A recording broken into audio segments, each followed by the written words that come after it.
Hello everyone, what's up? In today's video I will first review this amazing rocky base set by Gamemat.eu, and then I will give you a step-by-step weathering tutorial showing you how to apply liquid pigments, enamel washes, and regular pigments to a pre-painted resin set like this. Let's get started, shall we? First of all, let me clarify that Gamemat sent me one of their sets as a review sample. However, this is not a paid promotion and the company has no say in the content of this video. Okay, with that out of the way, the terrain set that I decided to review in the end is one which I had already purchased myself, namely this awesome rocky base, which to me screams Star Wars. The set consists of 5 items: a large crater with some ruins, 2 identical silos or vaults, whatever you want to call them, 1 large octagonal bunker, and a huge hill with a hatch on top and a walkway around the middle. Each of these items is made out of resin and comes pre-painted to a really nice tabletop standard. There are no layer lines or 3D printing flaws to be seen anywhere. If you're wondering why one of the silos appears lighter than the others, by the way, it's because I applied some weathering to all the items except that one, so that you could have that as a frame of reference. Now let's have a closer look at each of the pieces. This is the crater with a ruin building. As you can see, it can fit quite a few models. The ruin is detachable, and it has a strong plastic base to protect the bottom. The crater area is really huge and quite heavy. It's made out of one solid hunk of resin. Now let's check out those silos. This is the one that I weathered, as you can see. Maybe that's the entrance to a secret Imperial base? At any rate, the level of detail here is really nice.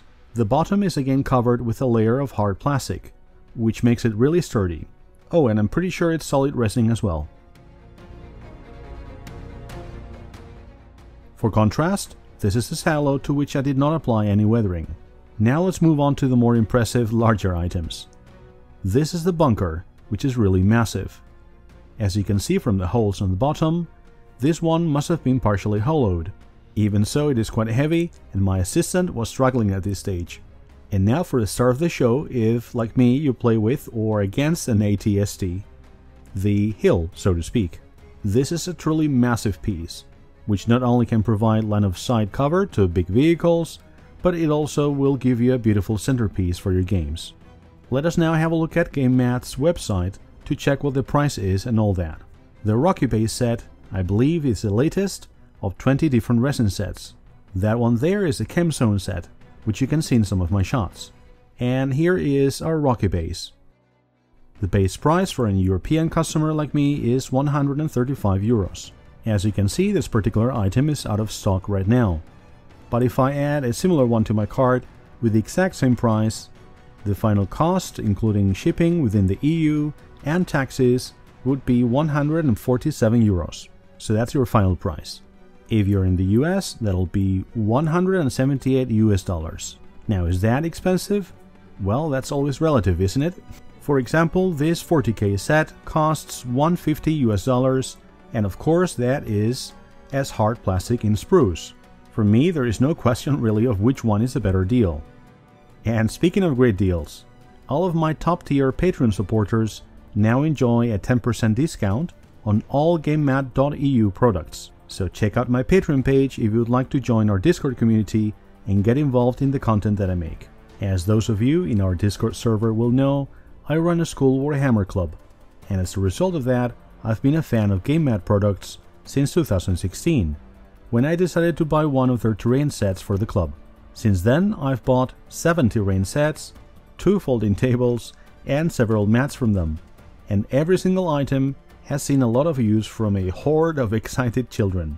So, to sum up, I can definitely attest personally to the build quality of these pre-painted terrain sets.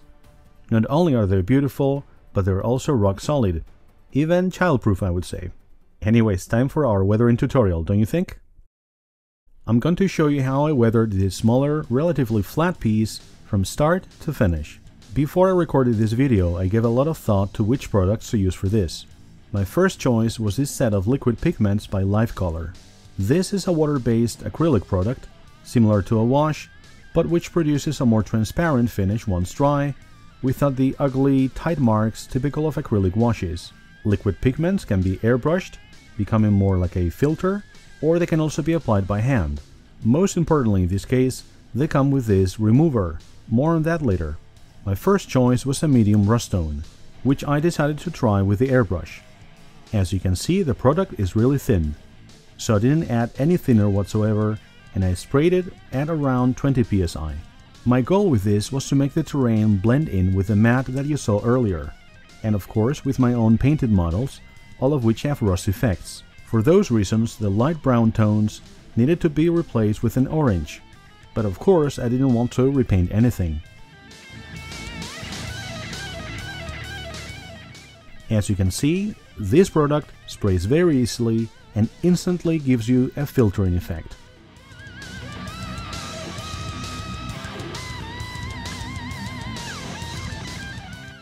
As I said before, it's very transparent, which is absolutely key here. We don't want to replace the existing paint job, we just want to enhance it. Anyways, applying this orange filter took me just a couple of minutes, so I decided to add some other tones to the mix. Next up, I took the darkest color in the set and applied this dark rust tone to recessed areas or any parts of the model where I wanted to increase the shading.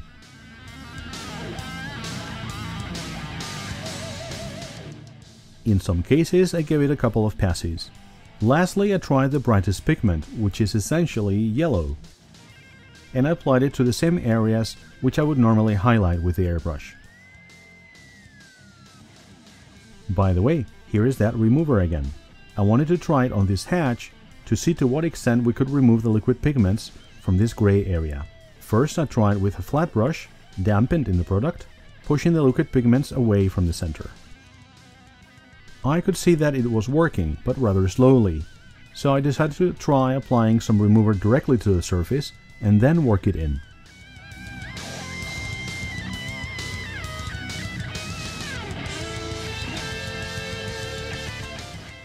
This proved more effective. Drying the area with a paper towel showed that the vast majority of the product had indeed been removed, and I was happy with the results. So here you can see this terrain piece before and after the liquid pigment application. The entire process from beginning to end took me under 20 minutes, including cleaning the airbrush between colors and so on, which to be honest was probably most of the time. So you might be wondering if this is feasible for larger terrain pieces. The answer is yes. This is me applying the same steps to this huge kind of hill, and that just took me a few minutes longer than for the small ones. The next weathering step I wanted to show you today is an enamel wash. For this I chose Track Wash by Meg, which I applied straight from the pot. As you can see, it immediately changes the finish on those metals, and it complements the existing shading really well, naturally creating areas of darker rust.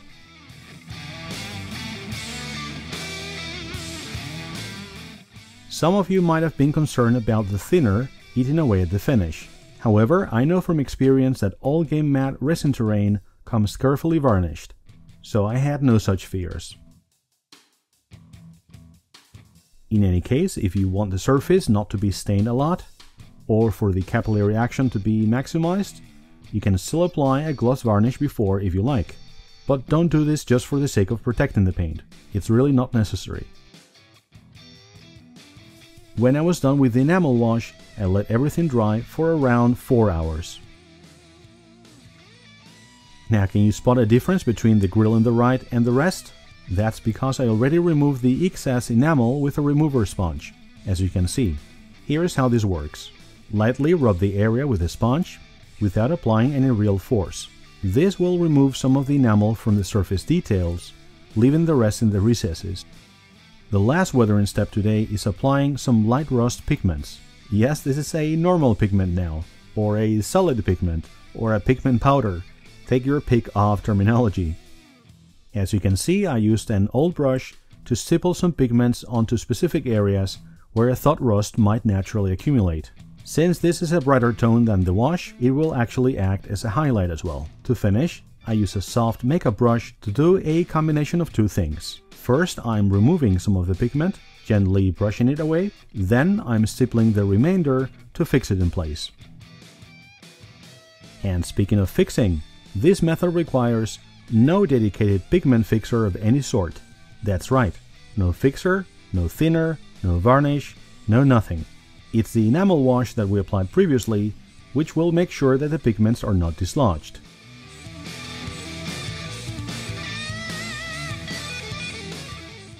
Again, bear in mind that I had let the enamel dry only for around 4 hours. The end result was quite beautiful, if I may say so myself, and the return on investment for the time and effort that I spent on this was actually really good. By the way, I've already played 2 games with this, and I can tell you that if you let everything dry overnight at least, your finish will be perfectly safe. So guys, like I said before, I am truly a fan of game map products. I've been for years. If you like, I could make a short video showing you the 2 cupboards full of terrain that I have on my club. In any case, I hope that you enjoyed the video and stay tuned for more hobby content. Last but not least, I would like to thank all of my Patreon supporters. Your generosity helps me keep the lights on, and I really appreciate it. Thank you all, and remember, keep it up and weather it out.